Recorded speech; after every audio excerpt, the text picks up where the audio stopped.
welcome back to the Intelligent Conversations podcast. Today I have the honor to learn from Yazz-E. Yazz-E is an entrepreneur and podcast host. He believes that we should maintain a positively charged mind and seeks to help others do just that.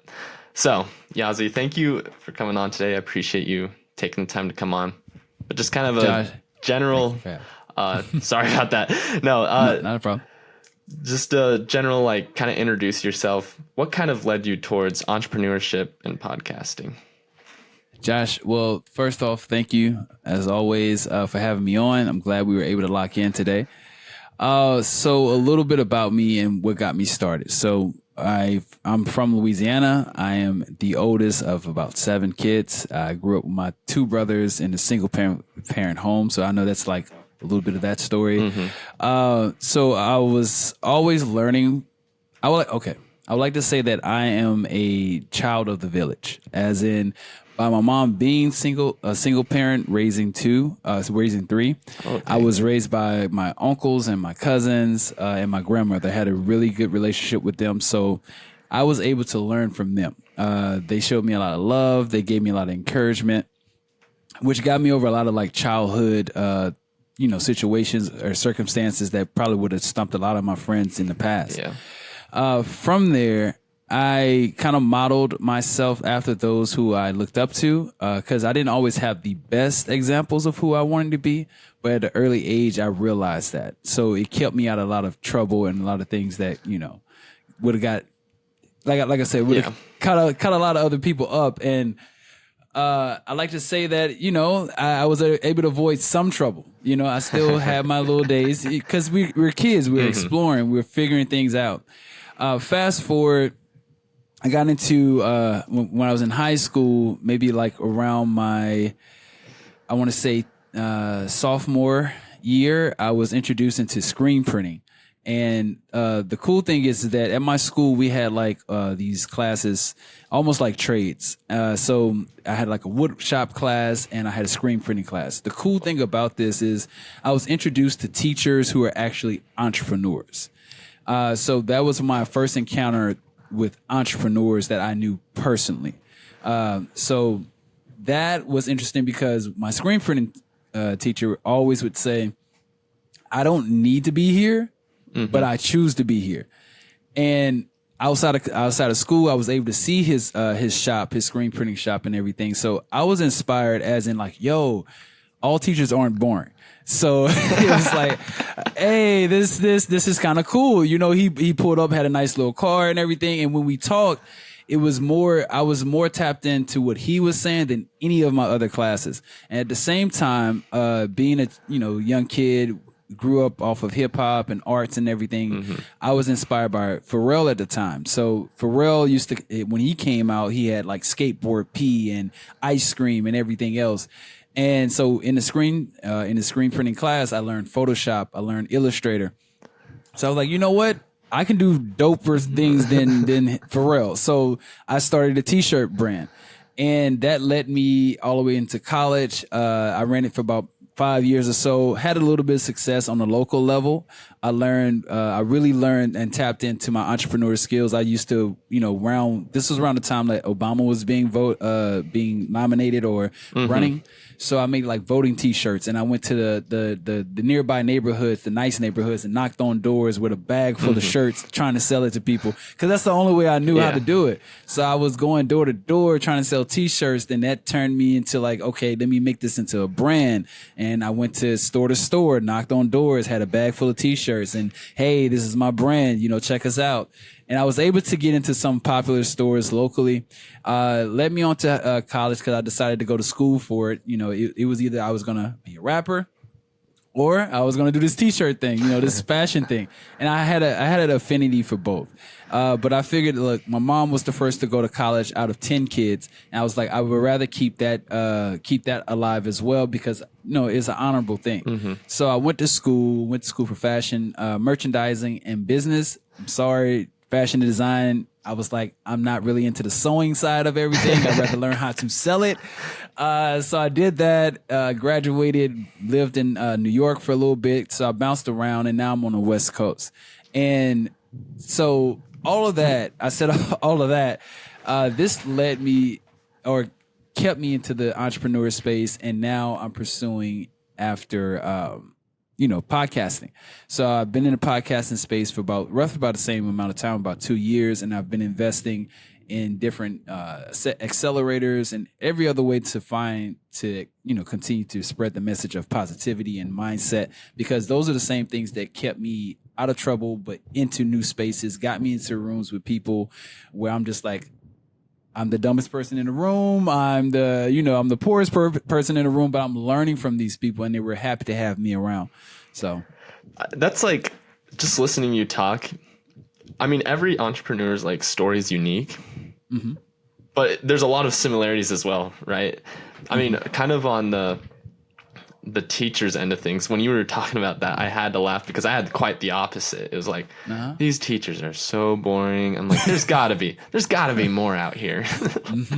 And finally, like, I talked with a guy and I'm like, this is my people. Like, I gotta talk with more entrepreneurs because it just excites me. And I'm like, wait, you're telling me I can actually go decide like what I do? And it was it was like a revelation. It's like, whoa, I never thought of this before. That light bulb went off, right? Yes. Exactly. And then, we start doing these small things. And I've actually been thinking about going to school as well, because I'm like, now I actually know kind of where my skill set lies. And I'm like, if I can hone in on that and become extremely good at that, I mean, that's going to reward me quite well. 10 times over. And I think that's what I picked up from my teacher. To say that I don't have to be here, some people may would have, looked at it very different, but I had this keen skill of kind of just diving deeper into what a person says. Like, I take some things face value, but I also like, okay, I mean, it's not a negative word. He's not trying to say anything negative. He's saying that I'm here by choice. And for a person to be here by choice, dealing with kids, like, I've done some teaching in my, when I was younger at certain camps, and I'm just like, how do teachers do it? Because we are not the best, like, at all. You got class clowns, you got those who are hyping the class clown up. It's like trying to herd cats, man, and kids are a challenge. So for a person to say that I could be running my business, and he's still running this business to this day, it's a family business, and he decided to be a teacher. So at the same time, so it was a beautiful thing. I thought that was an amazing sacrifice to make, because it's saying that I value the future of my community, and I'm putting that into you guys. And like I said, it was him and my wood shop teacher, who also had a construction business, and these guys poured into us in a way that I'm very thankful, because we didn't have access to entrepreneurs, knowing entrepreneurs on a first name basis like that, and that was just a beautiful opportunity. And the key thing there is they actually had experience. Like, yes, that is the key part. You can't just, I mean, you can study. Don't get me wrong, you can study rigorously all you want, but then actually like applying it into real life, that's the hard part, man. Anyone can study as much as they want, but actually putting it into reality, it's like, what the heck? This is way bigger. It's because we get to that, we get to a point when we get ready to apply, the knowledge that we learn. And the first thing is that we say we don't know. But the funny thing is that nobody really knows. What I think we try to say is that we don't know what the outcome is going to be. And I don't think that's for us to know. They say don't focus on the how necessarily, just do. And that's true, because you only start learning when you start doing, So I think when I was younger, when I was younger, I was naive, and I didn't even really know what that word meant. Someone told me, like, bro, you're really naive in some way. But I learned as I grew that there's something to being naive.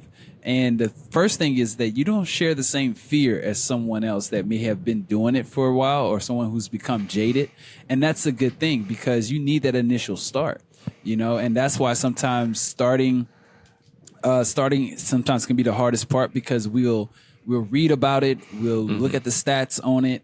And there's got to be a part of you to say, you know what, forget it. I'm still going to do it, because if there's, I've always been this kid.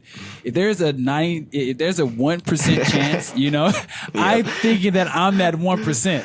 Exactly. Immediately. Like, so it's like, okay, so who's going to start this brand and who's going to do this at 18 when I'm working, which is probably the best, right? I didn't have any overhead. I don't have to pay bills or anything. Mm-hmm. All I have to do is go to work and save my money and put it towards my screen printing situation. Loved it. It's the best time to be an entrepreneur. So yeah, I was naive, but that got me into rooms, that got me connected with people and other entrepreneurs I met along the way, better entrepreneurs, more savvy entrepreneurs. So it just kind of kept me in that space. And that's the best part too, is when you're truly an entrepreneur, you just keep doing more and more things. Because I mean, you transitioned from, you started this brand that did incredibly well, and now you're moving in more into podcasting. How did that, like, kind of two questions here. How did that kind of, like, that shift come happen? about? And so through my college years, I actually had opportunities of going into like communication classes, and I've already had a talent for this. I was a very curious kid, to the point where I ran my uncles that I told you about crazy. They were like, yo, you should be a lawyer because you're constantly talking and asking questions. But I also learned how to be quiet amongst adults too, to listen. I learned how to be the wallpaper, per se, right? It's like, because we have this thing, it's like if adults are talking, you're listening for the most part. And sometimes they're the ones that had the better conversations. Like, I always wanted to know what they were talking about. So that being said, I was interested in people, always interested in people's story. I love storytelling. So I've learned through people's experiences. Like, that was one way that kind of kept me out of trouble or kept me wise, is because I was told that you don't have to experience it to learn from it. You can learn from other people's story. So Jim Rohn says that, a lot of us would be a lot more successful if you would sit down with the failure and ask him a few questions. Well, I sat down with people who may not be considered the most successful in life, and I was able to see what they did as well and say, that's not the way I want to go. So moving into this space of like podcasting, it was kind of just natural because I'm constantly having conversations with people, and we all have said it, especially anybody that's doing this podcast thing is like, yo, this should be a podcast, or this should be recorded. This conversation be recorded. No, not every conversation should be recorded. But the idea that I can travel, work remotely, and interview people like yourself and others, and turn that into either products or courses, and just to help other people, became, I got excited.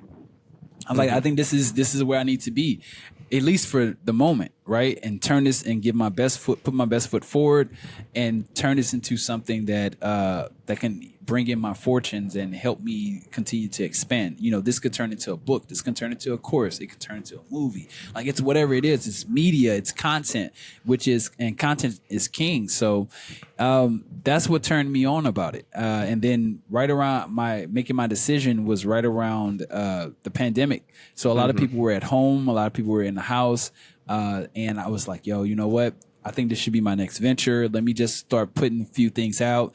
I was really big on like Bitcoin and all those things at the time, like really, because that was being introduced at the same time. So I made a few episodes about that. At first, the name of the podcast was Coding Culture. Not necessarily focused on just tech, but I wanted to talk about culture as a whole, like American culture, and more, the global culture where we're moving towards. And so I did that, and then shortly changed it to Beyond Six Figures, because I'm always talking about mindset. So I'm constantly molding it, I'm constantly making it into something, but that's what got me here now. So this is kind of just naturally, I need to ask this. So what is those key components, would you say, to have a great mindset? So first, you have to desire to have a great mindset. And I like to break it down into like three things, right? You want to have awareness. And this goes to the same thing when it comes down to transformation, because ultimately on my podcast, that's what we're talking about. We're talking about transformation. And I didn't really like I didn't really piece that together necessarily until I started listening to Rich Roll as well, because he had this episode that I really liked. And he was like, here I'm talking about transformation, and I go back and I listen to all my stuff, and I said, to sum it all up, I'm talking about transformation. I'm talking about making a new, stepping into your new mindset. So the first, you want to have awareness, and awareness is consciousness, but awareness is also a responsibility. Mm-hmm. So to be aware is a gift. To be aware and to be keen to your surroundings, to adhere to what's going on and to know how to move, that's consciousness, that's awareness. And so you have to know where you are and where you want to be, and then identify where you are and be honest about where you are. It's going to take a lot of honesty and a lot of integrity to say, you know what, I want to be a millionaire, but I'm only making $30,000 this year. And you have to go through that process of accepting yourself, not downing yourself, not being mad at yourself, because you could be 40 only making $30,000, but you still desire to be a millionaire. That's great to have the desire and the want, but now you have to apply the skills and you have to go learn what can make you $1 million in the next coming years or whatever it is. And you have to acknowledge where you are. It's like if you're 40 and you want to be a millionaire and your health is not good, well, you got to handle the things in front of you, right? Mm-hmm. You got to be responsible, and that's what awareness comes in. And so that's the first. To me, that's the first part of making a shift, a mindset shift. And can I add something to that as well? Yeah. I think you also need to have the patience with yourself as well, because if you can't wait, I mean, that's the thing. You talk about the desire, and I think, like you said, that's a great starting point. And then you implement the changes. But you also have to be patient, and because you're going to implement these changes. And at first it's kind of like that high. It's like, oh my gosh, I'm making changes. It's fun. But then after around like 3 months, I would say, that's when you start experiencing, wait, why am I doing this? Yeah. And you start plateauing. And that's when the consistency and hard work that everyone kind of preaches and talks about, that's where that comes in, because it's like, all right, let's just stick with this and see how it turns out. And it's kind of, just trusting yourself. But sorry, continue. No. Like, patience is there. Because again, when you become aware and you decide that, hey, I'm going to take on this responsibility of changing my life because I'm not satisfied with where I'm at. You can hate where you are, or you can hate the ideas that you once accepted, but now it's time to move forward. And yes, patience is a virtue, and patience is key. Is necessary, because you're not going to get it right the first time. And if you do, that's a blessing. But to maintain that consistency, you're not always going to get the same results. And, it's just like when you're losing weight, right?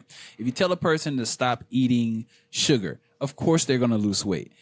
Now they have to be patient to take them to the next level, because maybe your goal is not just to lose weight, but it's to have a healthier cardiovascular system, right? So now you got to start running. So you stop eating the sugar. Now you got to start running. That's a whole different challenge. That's another situation. So now you have to be patient with yourself to start that process as well. So all these things that we're going to implement are going to have some type of effect and result, and sometimes they're going to be greater at the beginning than they are in later on in the future, because what happens is your body gets adjusted to not having sugar, but now you're left with what your body, the results of that, which could be 30 pounds lighter, but you want to have abs. And just not eating sugar doesn't get you abs. Now you got to do the workout, right? Mm-hmm. So now that's when you move into what I consider abandonment. And I talk a lot about imagination as well, because imagination is key as well. It's our thinking, is what we constantly think about, self-talk, all those things go into imagination. So within that, abandonment means just to leave what you once knew. Right. So again, let's go back to the person that wants to lose the weight and, get into shape, or whatever shape that is. You have to abandon those old thought processes. You have to abandon that old self-talk.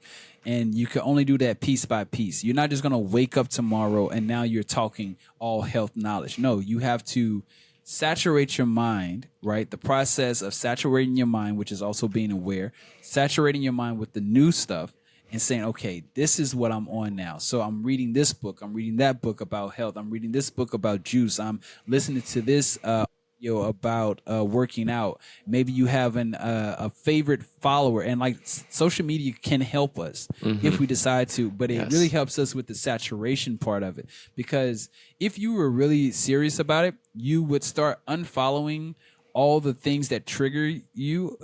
All the I'm a big foodie guy, so I follow a lot of like how to make this and how to make that. So sometimes I'm not doing my best. Yeah. But I also work. Me and my friends, we do this. We call ourselves like lifestyle athletes. So we are always running and everything. So at this point in my life, I can do a little bit of that. But if you at the beginning, you want to try to remove as much as you can from your sight that triggers you to go do the thing that you used to do or the thing that you're trying to move away from. So to me, that's abandonment. And that's when you step into this full saturation of the new mind as much as you can, as often as you can. I like that.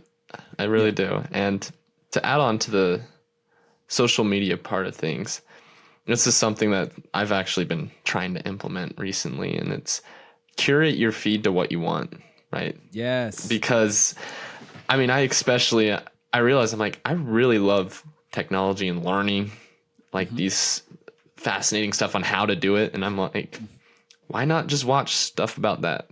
Right. Instead of fighting this, delete all the apps and ignore everything. I'm like, okay, I did that first to try and like reset my mind. But then when I came back, I'm like, all right, I want to be connected with the world. But two, I have a decision here. I'm going to curate like what my feed's going to look like. And when you do that, it changes everything. Oh, it does, hands down. And your mindset begins to shift as well. You start realizing, oh my gosh, like this is all I can think about now. Yes. And if it's the right things, then there you go. And the right results come. And I honestly think, I mean, just looking at from a societal perspective, that's the biggest problem. Most people, their feeds right now are feeding them all this just garbage. And like, yeah, if you're going to feed yourself garbage, what do you think you're going to be thinking? All you're going to do is produce garbage. And just like the word itself, feed, like take that into how you nourish your body. What you put in, you soon produce. Like what lies within, so is without. Like what you put inside your body and that what you consume, both like through your mouth and through your eyes, through your ears, all that is circulating within you. Like when you're having down moments, like my base level is optimism, and I believe it's just from my childhood. It's like I always look for the positive. Necessarily, I look for the lesson. I don't say if I got a bad result, I'm not just like, oh, it's nothing. No, it is something. I acknowledge that, but I can learn from this. There go the positive, So I never sit in that low level too long. It's like I acknowledge where I'm at, what I did, what went wrong, or what didn't go so well. And now, let's take those lessons and keep moving forward. So yes, when you saturate your mind with this positive stuff, you'll start realizing even if it's just songs, even if it's just, a video every now and then, at your low point, those words may come to you right when you need them. And you be like, dang, wow. Okay. That's new, because maybe I would have went left instead of right. I would have went down this road of self-talk, but now I'm over here saying, you know what? I got this. I can do this. I can do better next time. I am great. I am meant for something. I have meaning. I have purpose. So yeah, it's good that you do that. I like that. Kind of just a little bit off topic, but you mentioned that you're a rapper as well. Are you still doing that? Yes, I still do. Is that like a passion of yours then? It is a passion because I learned a lot of things that way through music and through cadences. So I don't do it professionally. I do it for fun now. I still freestyle a lot with me and my friends. We have like this little cipher that we do. But when it came down to me learning a lot about life, because I didn't have access to a lot of things at first, so I had to live through some of my favorite rappers, and it was like their positive messages, the Lauryn Hills, the Commons, all those people mixed in, of course, with the ratchet, that is what it is. But like I said, I knew who I was and I knew who I wasn't. So the words of the wise that took on the art form, I listened to them closely. I learned about love. I learned about being a good person, and it just kind of molded me, you know. So yes, I still do it. To answer your question, I think it's something I will forever do, and constantly, you know, just put messages through there. That's awesome. That's so cool. And I mean, this, I kind of want to keep going down this. You mentioned that music is an art form. And when I was going through school, I thought that I was like, I'm not an artist. Like, hate art. Keep me as far away as I can from it. And my idea of art was just, painting. And then as I got a little bit older, I'm like, oh yeah, I guess musicians as well, but that not my cup of tea. And but then I realized I'm like, there's so many forms of art. It's just essentially it's communicating what's on your mind through various different ways. Some people, I realize I'm like, speaking of curating your feed, one of the things I guess you could say to entertain me or motivate me, it's comedy. I enjoy that so much. Come on. But that's, No, comedy is cool. Actually, I've been digging into a lot of comedians lately because of their ability to. Okay, just to say it all, I think comedians, especially really good comedians, are great public speakers. So I listened to a lot of public speakers when I was much younger because that was the form. So between like just communication period, I loved it all. I loved speaking. You know, I used to listen to my pastors and all these other speakers, you know, the way that they presented themselves. And then you have rappers, you have artists and of all different types, and all they're doing is using their words to get a message across.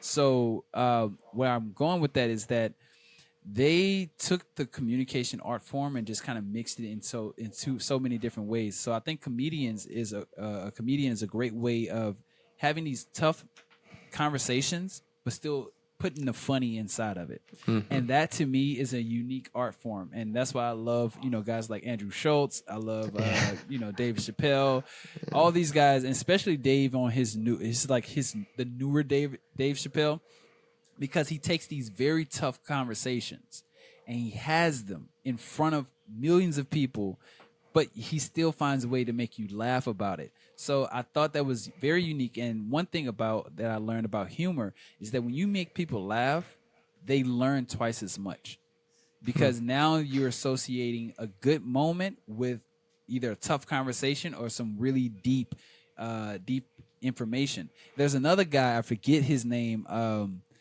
older gentleman. I'm gonna have to text you him later, but he talks a lot about politics. And I started to get into him a little bit later, but he talked about, quote unquote, conspiracies, stuff or whatever, but he was real big on it. And, but he'll do the same. A very well-known comedian, talk about these, tough and hard conversations, but he's having them on a stage in front of millions of people who would either disagree or agree. And I think that's just a great art form. So it's cool that you're diving into it. Yeah. Well, thank you. And I mean, I could even say the same. I mean, I'm not that big of a music, just in general. I don't get into that as much, but I have people that I know that inspires them to do things, and it brings, like you said, it forces difficult conversations, but it puts it in a way that makes sense to you, and it creates that positive reinforcement of like, hey, you got this type of thing. And to kind of go off that, one of the guests I recently was talking with, they said that rather than looking at things of failures or depression, all these horrible things as failures, look at them as opportunities. Like, all right, these challenges that I'm going to encounter, how can I overcome them? How can I build off this? How can I become a better person off of this? So I'm going to ask you that. How can people kind of shift that mindset so then they can build a better version of themselves through those challenges? So I'm big on questions if you haven't picked that up. I think asking questions is the beginning of a new life, a new page, a new chapter, or whatever you want to call it. You want to ask yourself a few questions. So if you're going through a tough time, you might want to ask yourself, why are you identifying with this? What emotion is showing up, and do you enjoy how it makes you feel? And that's where the patience and the honesty comes in, because if you can seriously sit there and say, you know what, no, I don't like how this situation made me feel, then it's up to you to change it. And that's what it just comes down to. You have to make a decision. In the core of all of this, in making a shift in life, no matter where you are at your high point or your low point, you have to make a decision.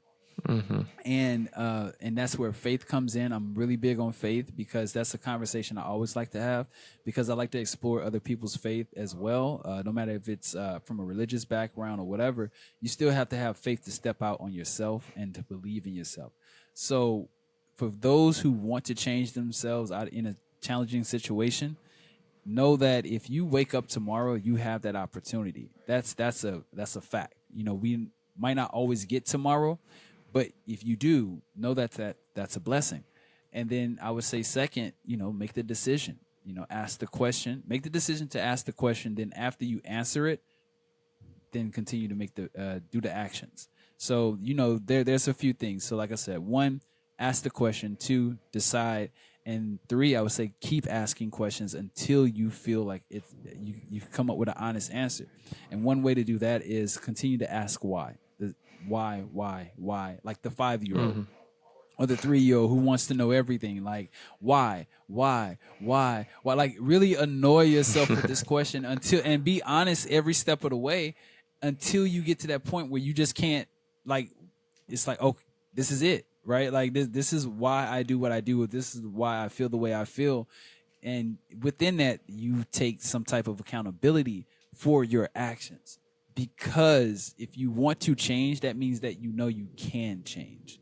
And even though you may not say it out loud, you know that you have a choice to change. And you now have acknowledged that where you are is the sum of what you once did and how you once thought.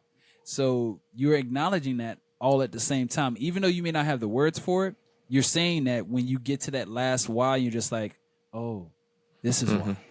So, yeah. No, I like that. And I like that you, especially asking questions. I think something happens between 5 and after 5 years old. I don't know what it is, but I mean, that's curiosity. Like, keep asking questions.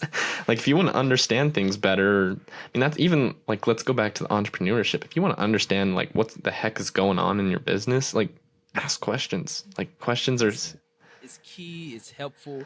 Now, there's a positive and negative to everything. And asking questions, you get better with asking questions. You get better with asking questions of yourself. But then there's some things that you shouldn't question, or you shouldn't question as much. So you will learn that through your experiences. But I think that's the beginning of it all, is a why or a what or a how or whatever it may be. Ask the question first, go seek and find the answer. And then you get to a point where you ask less questions of a certain thing, of a certain topic.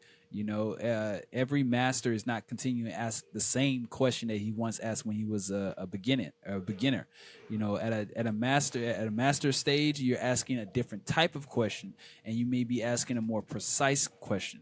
When you start off in something, is very broad questions, and you lack the knowledge and understanding to ask very specific questions. The better the question, the better the answer.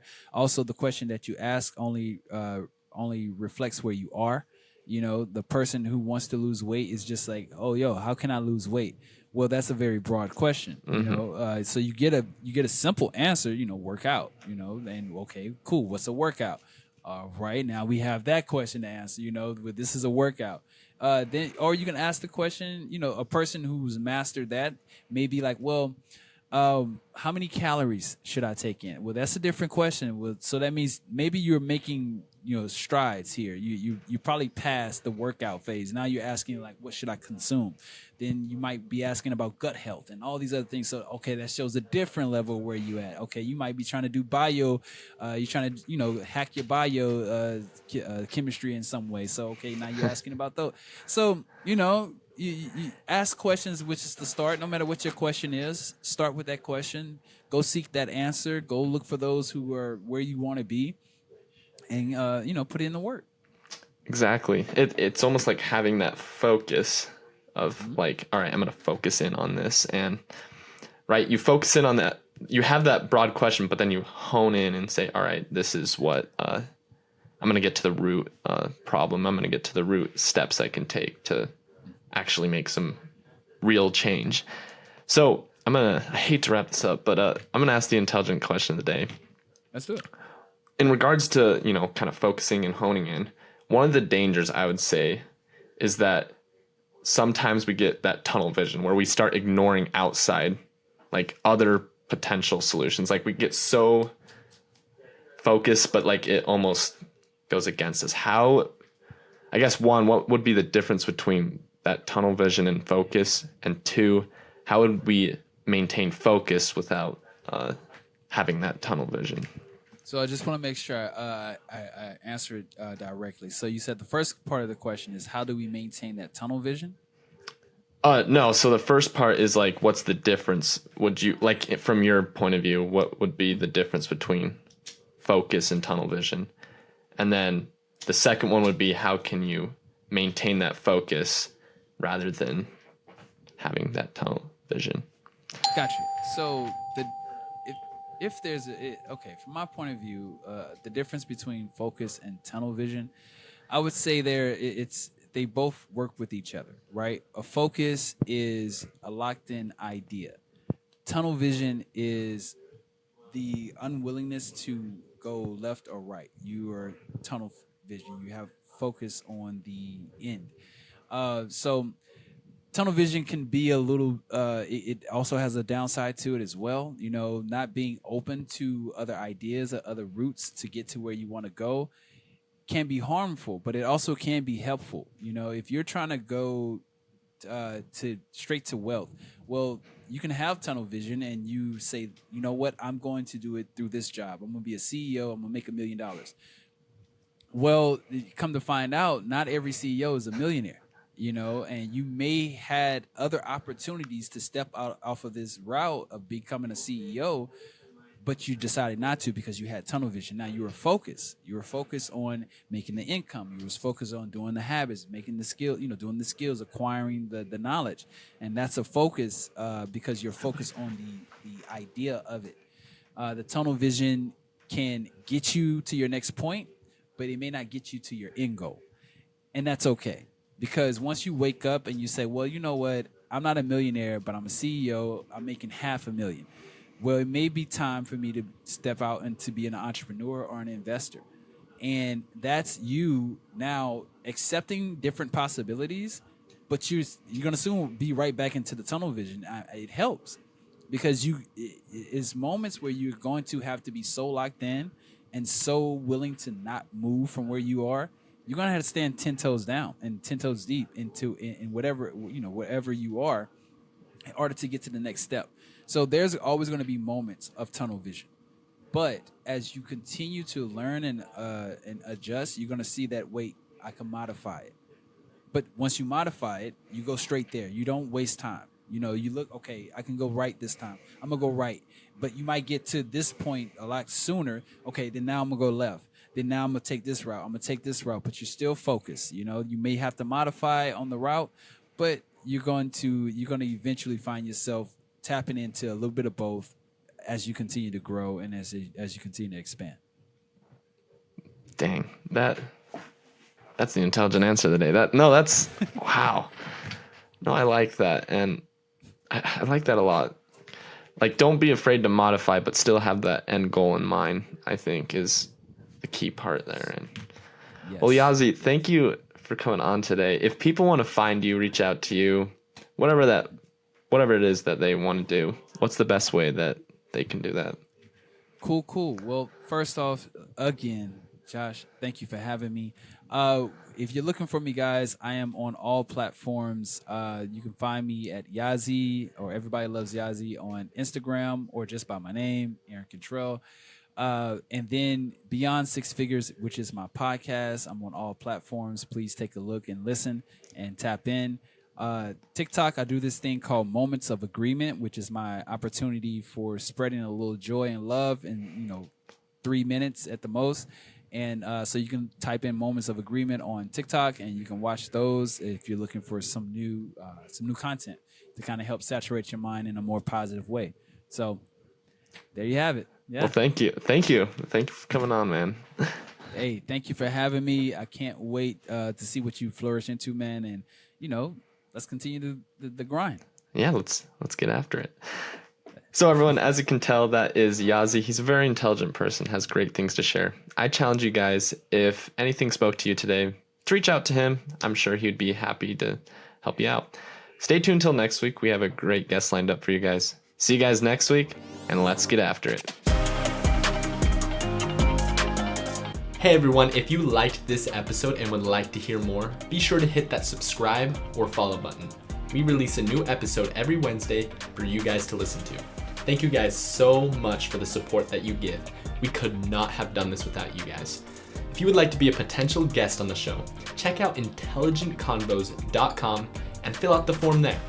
Thank you guys again, and let's get after it.